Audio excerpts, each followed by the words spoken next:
Welcome back to Trad Rod and Custom. I am Oliver. Today we're back on Dad's hot rod. We're gonna get it running.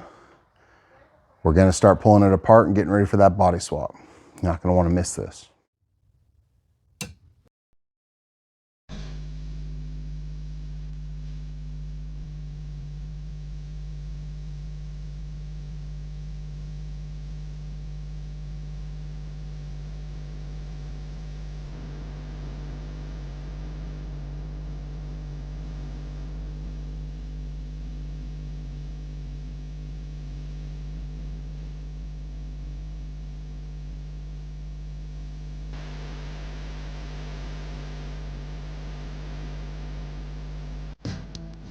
For those of you who don't know what's going on here, this is Dad's hot rod.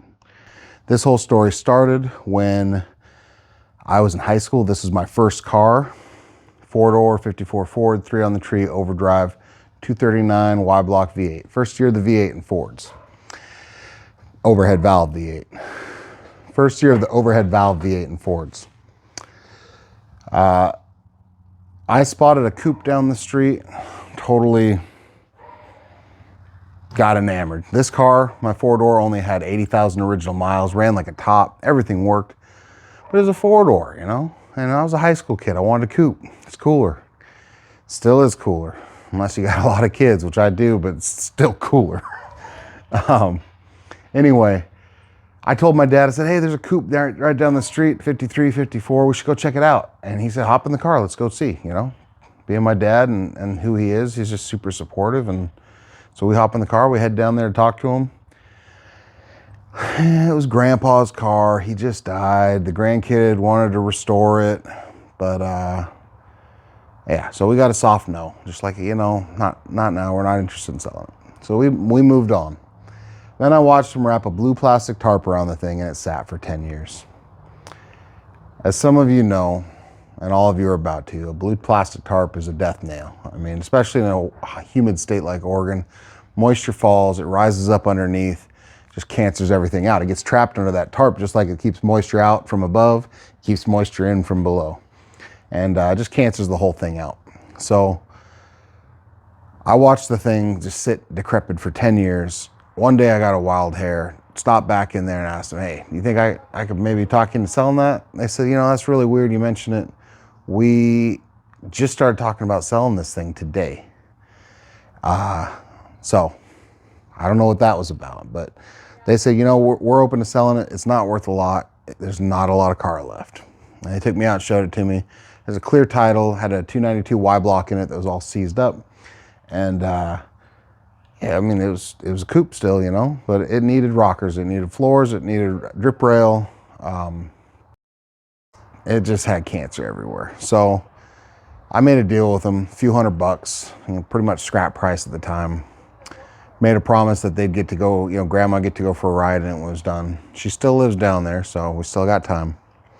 And I bought the thing, a few $100. I really didn't even know at that point what I was gonna do with it. I had already sold this to my dad years prior.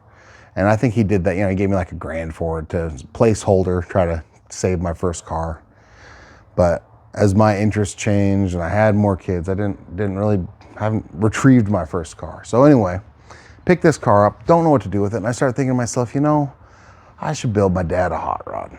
He needs something that's not worth a whole lot, runs and drives, looks cool, and he can just, you know, enjoy it. He's a little later in years, but he still gets around great, drives.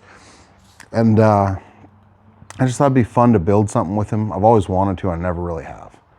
Always wanted to build, you know, I'm passionate about cars. He was passionate about cars. He's the reason I'm passionate about cars. I just wanted to build something with him. So that's kind of the idea behind all of this. I gave it to him for Christmas. My brother and I both chipped in on a motor and some parts and stuff for the whole deal. And then I started building on it. And then Dad actually had the idea. He said, you know, we got that 54 you're sitting in the shop. Maybe we should just kind of finish what you set out to do in high school, you know, do the body swap, do the whole thing. Brilliant idea. Saving a ton of money in parts, logistics. This car has been on the road. That car, the coupe, had not been. This car's run and drove. I know the background on it. I know the gas tanks not got holes in it. I know the electrical worked. a lot of things. Already 12 volt converted, which isn't hard, but you know, just a lot of pros to that. Plus, this thing in its shape, worth like maybe $1 grand, 1,500 bucks. When it's all said and done, I'll still have a 4-door car that'll be worth maybe 800 bucks. So for the cost of the parts, miles ahead. So that brings us to here. I've done a lot of the rust repair. If you check the other videos on the channel, I've done a lot of the rust repair already on the coupe. That has all the body mount bolts loose. It's ready to yank off the chassis. From 53 to 54, they went from kingpins to ball joints too. So there's an increased suspension aspect here. One of the deals is that the front ends got longer by an inch or something, 1.5 inches. So that means we have to use the front end of the 54. That's why I punched the louvers in the 54 hood, not the 53 hood. Rebuilt, gone through 292 sitting over there, and it's all shined up, triple deuce offie intake. Should all be a really cool project. I am done working on pretty much everything else. There will be some roadster work this winter, but I'm pretty much just working on this. So if you're into this, stick around. There's gonna be a lot of content on it weekly. This is gonna be the focus. But yeah, let's get into it. First thing I need to do is swap out this old battery. This thing's been long dead and decrepit.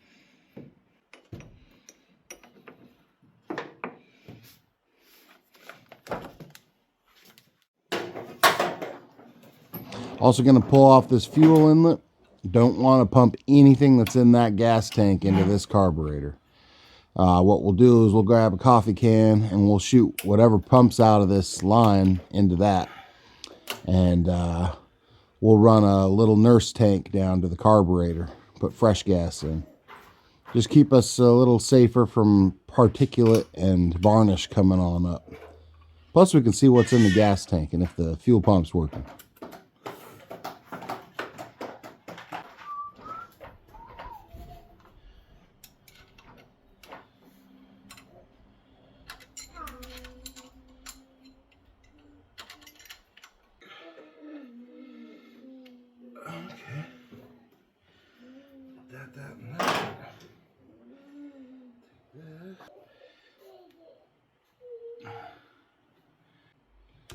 Now I'm adding a little rubber line to the fuel line, and that'll just let me aim it a little bit and get it down into that coffee can. We'll just see what comes up. I don't necessarily think it has all that much in the tank, but you know, 12 years ago, it's been a little bit.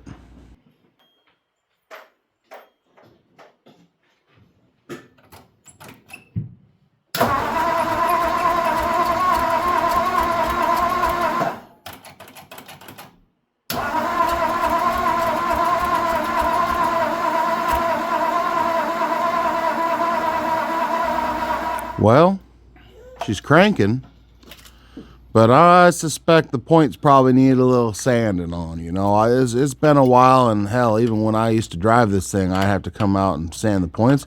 I even used to have a little file on my keychain just for that. So I'll stick a little piece of sandpaper down in there and just see if maybe sparks are a problem. Not really sure at this point.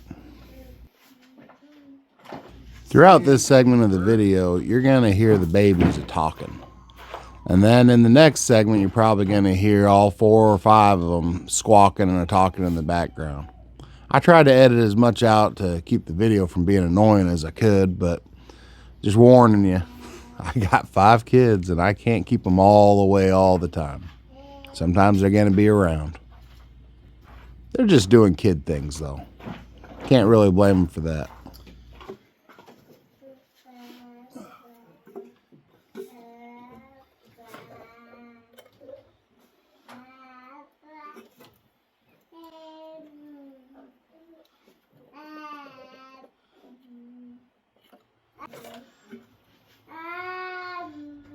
Hands down, most reliable car I ever owned. Sand the points a little. Bet you she fires right up. It's been sitting for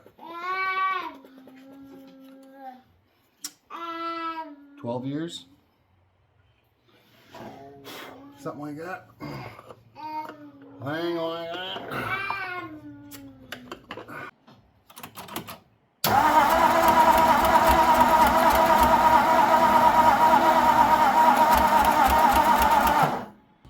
Well, shoot.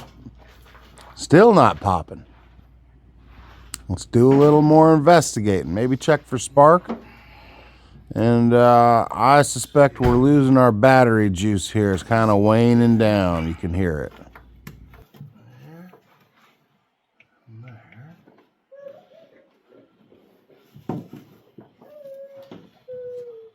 Okay. Put my switch on here. Now to check for spark, I'm going to need to use my lone wolf switch, as Derek Bieri calls it. That way I can crank it over while I'm outside and looking down at my little indicator light there that blinks. It just goes in line between the spark plug and the spark plug wire, and it creates a little current and has a little light bulb that blinks, lets you know if there's spark coming through.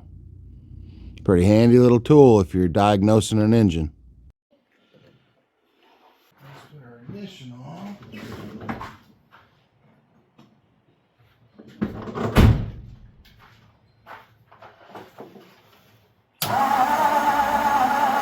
Oh, we got spark. We got spark, buddy. Oh, better believe that. I'm just not getting any gas.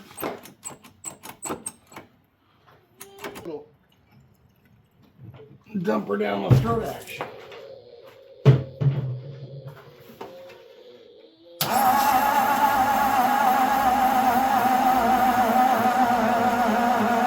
Dead battery. What'd I say? I know it. It's definitely got spark. I'm getting spark right here. Gonna need some battery juice though. Let's take this guy loose. We'll go back to using the key booster juicer. A couple extra.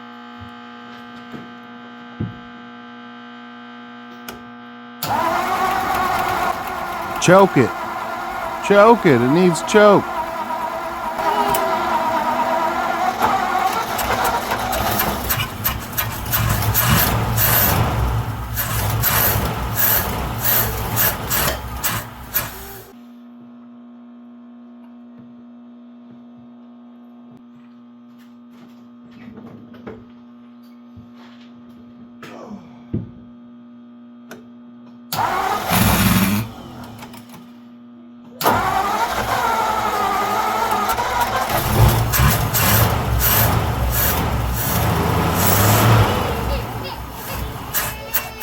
For being the quietest car in the world, it startled the babies a little bit there.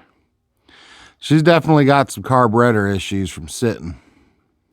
Maybe we should pull it apart and take a look. No accelerator pump.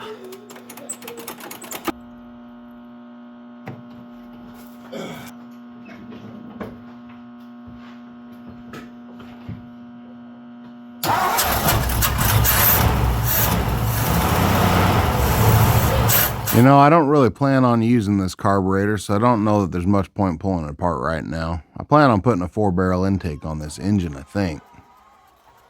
Just knowing the thing runs, though, is what I was really after. Just kind of a little baseline understanding of where the engine's at.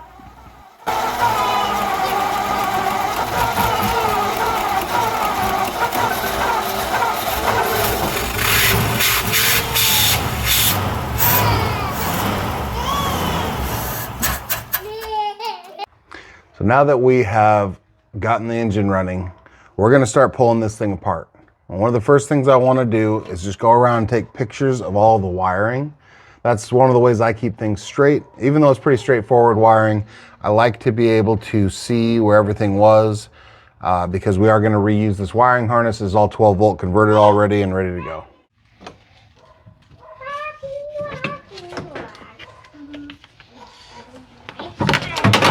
It looks like when we converted this thing to 12 volt, we used like a liquid shrink wrap on the ends of all these old cloth wires. So I think what we'll end up doing is when we take all this out, we will redo the ends and use proper shrink wrap, new connectors, and just clean it all up a little bit. But we'll leave as much attached as we can for now. It's always a good idea to have tape and a Sharpie so you can mark things as you take them off too. just do it in a way that makes sense to you. If you're going to be the one taking off and putting it back on, doesn't need to be special, just needs to be so you can understand it. I've labeled this panel PL. This one is now number 2 that I pulled out of here. I marked my tape PL2. So then I can just wrap that around that wire. And I've created my own corresponding mark. So I know that that goes back into PL2. We'll go right into that slot. And I'll do that with all of these. Just keep working my way around.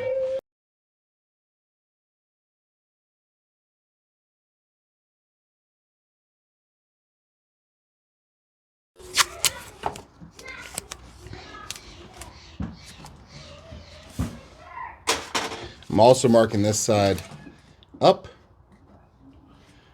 with an arrow. So I know how it mounted to the firewall here. This will be D, K, and we've got 1, 2, 3, 4, 5, 6, 7. Okay.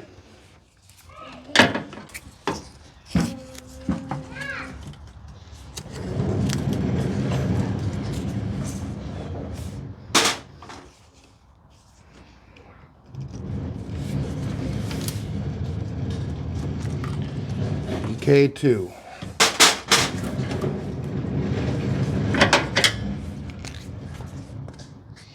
K4.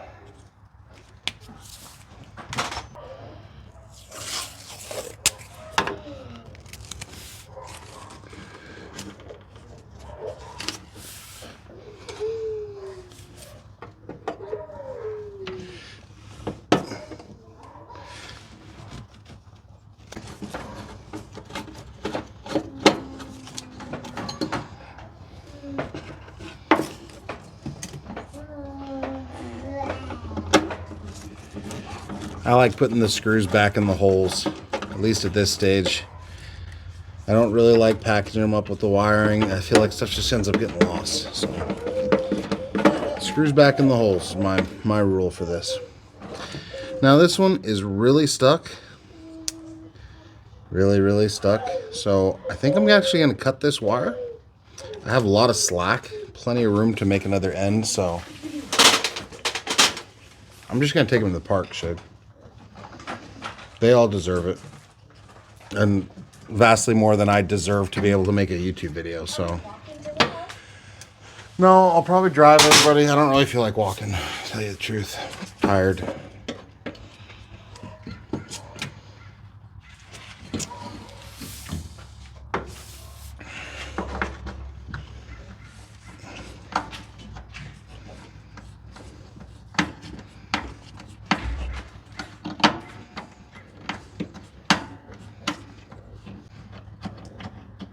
So what I can do is, once it's all on the bench, there are lots of aftermarket cloth wire companies that make modern cloth wire that's actually rubber coated inside. And it's super safe. And I can actually rebuild and replace a lot of this old cloth wire with either the same color or similar color. Nobody ever know the difference, and it'll be a lot safer. No more fires, no more any of that risk.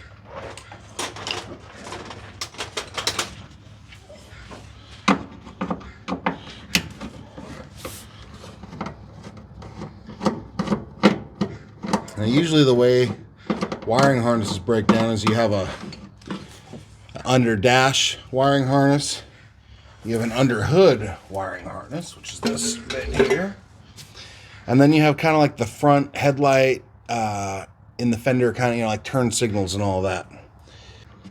And you have the section that goes back to the rear of the car, brake lights, turn signals, all that good stuff.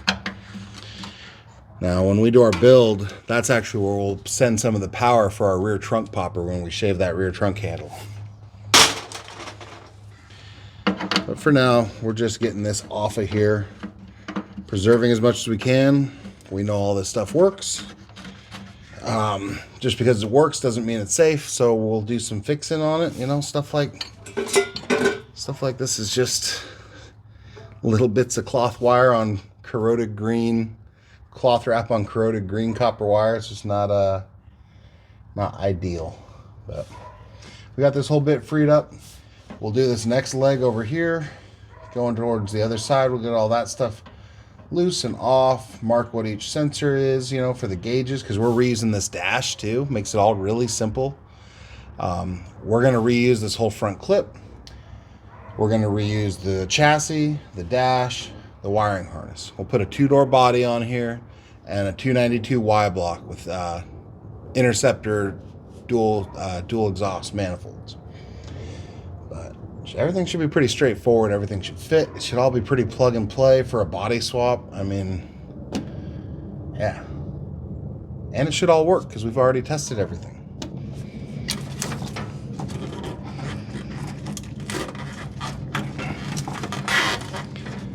That harness can stay right there. This harness can stay right here.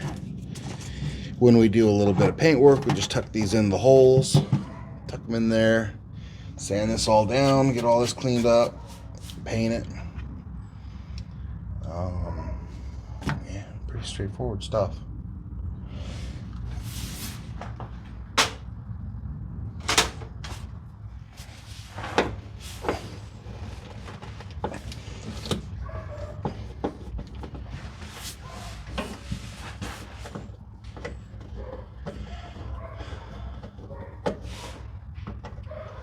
Typically, where the behind the dash wiring harness meets your under hood wiring harness, you'll have a bulkhead fitting like this where all this stuff can like pass through, or there'll be a plug. On more modern cars, there'll be a plug where you can just disconnect the whole thing. It's pretty handy.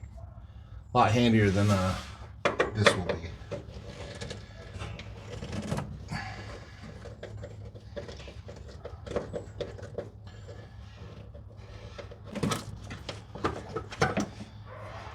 Easy peasy.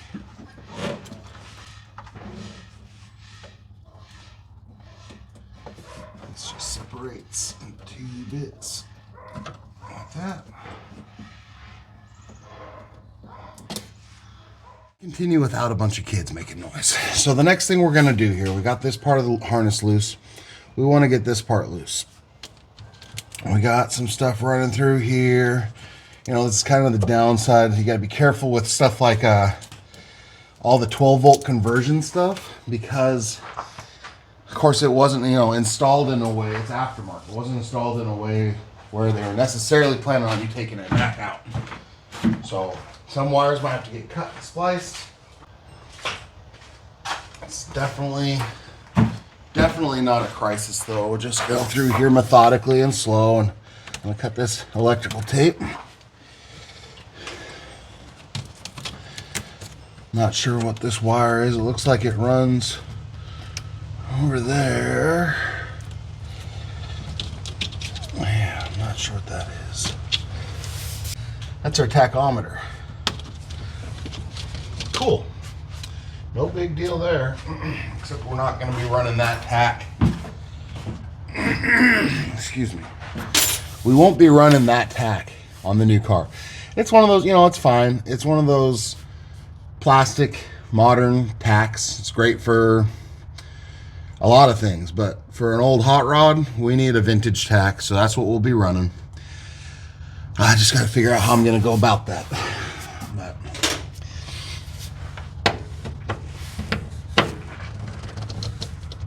oh, that one's on there. I think that's a 3/8. I'm not mistaken. Yep.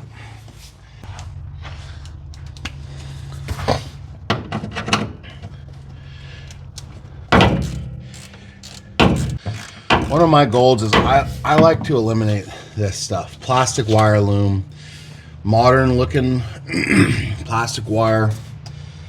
I want everything to be cloth. I want it to look old school. I'm creating a time capsule when I do a build. And I like those time capsules to be authentic. I want it to drive like an old car. I want it to feel like an old car. I want it to look like an old car. If you take me out on a back road, you know, cruising with the windows down, I want it to be indistinguishable what time period I'm in. It's just part of this that makes me happy.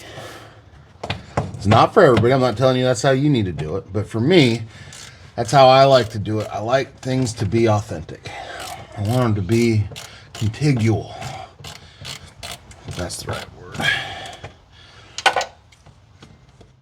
If you guys are interested in shirts, they are just like this.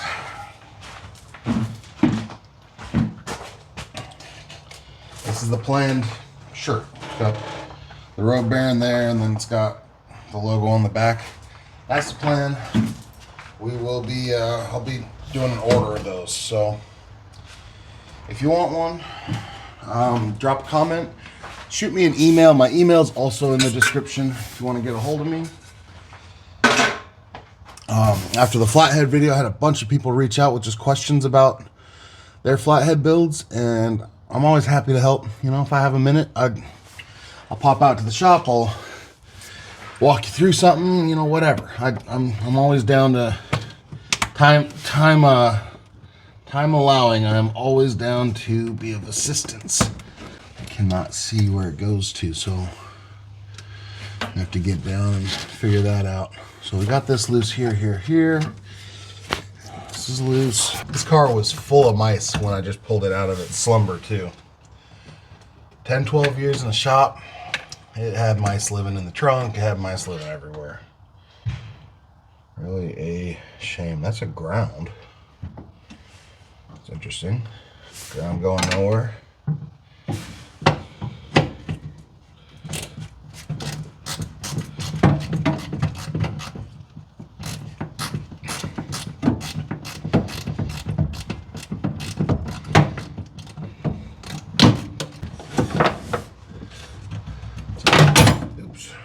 Kind of plug.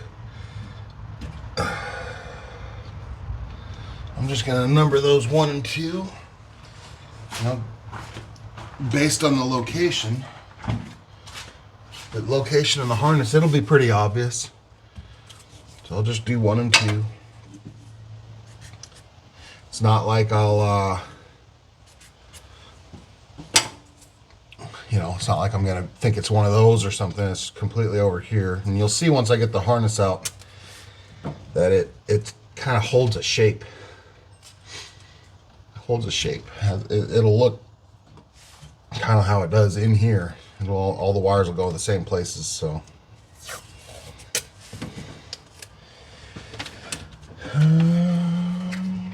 might get swapped out with a cloth wrapped wire. I'll figure out once I get the harness out and on the desk, on the bench in there where I do my electrical work, I'll just lay it out and we'll get measurements of gauge and what we think we want to use for wire color. And then we'll just get a little order going. Length that we need, gauge, color, stuff like this. It's all chewed through. And that's like, to eyeball it, I'd say that's like a 12, 14 gauge, maybe 12 gauge. So I just order, you know, I'm going to cut the loom open, pull that whole wire out and order that long of a yellow 12 gauge wire to replace it. And then I'll put the ends on, replace it. Once it's back in the car, you know, I'll use either some heat shrink tubing or some cloth wire tape to rewrap it. Looks real clean. Or I can even use the asphalt wrapped wire loom. I bought that for the Roadster. I was really happy with how it turned out, how it looked. It's just like a cloth accordion type wire loom, but it's been soaked in asphalt tar, which is very true to the time period. In fact, no? Well, I don't know. Now that I'm looking at this, would this have been wrapped in tape in 1954? I don't think so. Maybe this has been gone through a little bit. It's very old tape. I don't know. Maybe in the comments if you know, in 1954, would the loom have been wrapped in black plastic looking tape? Maybe I'm not the first person to pull this harness. I'll tell you, I got to give a big shout out to my buddy Bob. Bob doesn't like a whole lot of attention, so I'll just say Bob, but I got kind of stuck on that customer flathead project. I just hit a wall, wasn't thinking clearly, and he pointed out some pretty obvious things to me, and just sharp as a tack. There's a reason. There's a reason he was the one I talked to. He's the man. So, Bob, if you're watching, I'm going to give you a big thank you. Really appreciate it. Appreciate the help. Came in clutch for me. Good guy. Really good guy. Good guy to everybody. He just treats people right. Okay. Pull this side off. This side goes down to the starter. For those of you who might not know, I assume most of you do, but a starter solenoid is just a big switch. Transfers a bunch of power. Turn the key and it bridges power from here to here, and actually bridges power from the battery through the ignition to here, which opens the switch and allows power to run from here through down to the starter. So I am taking the starter side off. That'll be really obvious. I don't really need to label that. If you guys need to, then, label it. But it's pretty obvious where the starter side hooks into. So that wire can fall loose. This can feed up through here.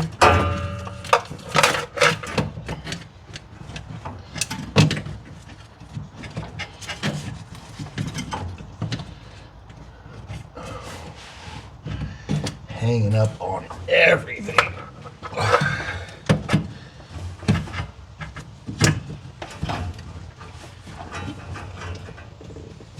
Come on now. Yeah. Yeah.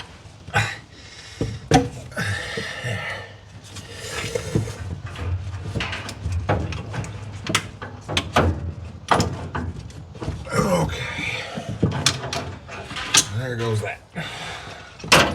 You're over. Okay. Now we can take our coil wire loose.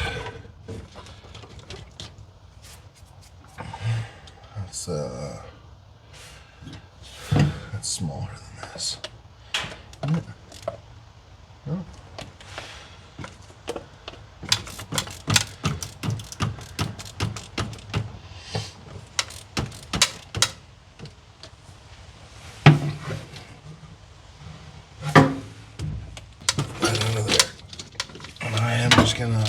I probably would not mess that up, but I'm gonna just put it down anyway.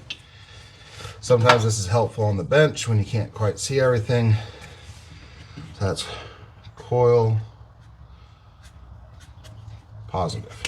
I'm thinking is I got a 4-barrel intake for this. It actually runs pretty decent. I got a 4-barrel intake. Church bells ringing. 4-barrel intake, and I've got a set of coned headers, like just side dump baffled headers for this. So I might just clean this thing up, maybe replace a couple gaskets if I got some oil leaks or something. Take a good look at it.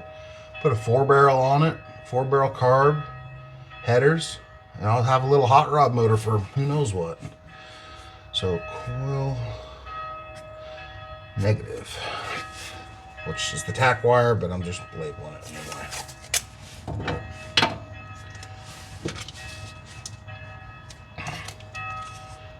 Personally, I want to replace this green wire and this crap and put cloth wrapped again. Just like it. Okay,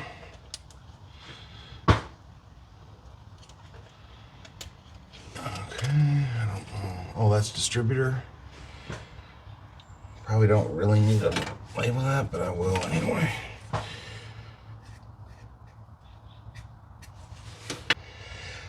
Okay, well, I think that concludes wiring harness removal for the most part here. I think I'm going to call it a video. Now, next week's video, what we'll do is we'll yank the hood back off. We'll pull the radiator out. We'll take the core support loose. We'll just get this whole front end ready to come off. I really think we can have Dad driving this thing by next spring. But appreciate you guys watching. Like, share, subscribe, drop a comment below. If you want a shirt, shoot me an email, and I'll catch you on the next one. Later.